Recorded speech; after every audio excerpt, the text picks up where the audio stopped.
يقول مات أحد الأثرياء والوريث بحثوا عن الوارث، وجدوا اثنين أبناء أخوه، اثنين هم اللي يرثون هذا المال.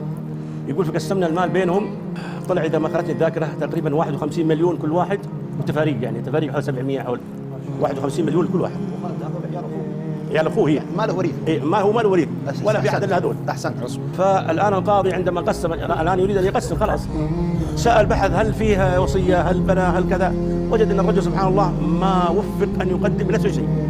القاضي طبعا رحيم وحب أنه يعني يقدم لهذا الرجل الذي ما قدم وكذا، يحاول أنه، فقال لهم وسع الله عليكم 51 مليون وتفاريق لكل واحد، وش رأيكم تخليها 50 لك و50 له، والتفاريق هذه اصدقها عن نيته، والله ما شفنا قدم شيء. يقول تفاجأت برد واحد منهم قال والله ما يذوق منها ريال. تقول لا إله، قال والله ريال واحد ما ياخذ. ليه؟ قال والله يمكن قبل 3 شهور جيته انا واخوي ذا، هو طبعا ساكن في المدينه اظن الرياض او كذا، من المدينه هم في قريه. يقول جيناه طلبناه يا الله دخلنا عليه المؤسسه حقته الاداره، يا الله دخلنا عليه، يقول استقبلنا استقبال شين متعالي منهمك الدنيا هذه سبحان الله، يجمع. يقول طلبناه ان يشتري لنا تاكسي اجره يشتريها كاش وحنا نسدد، يقول لو اخذناها من الشركات وكذا يحسبون عليها زياده وكذا.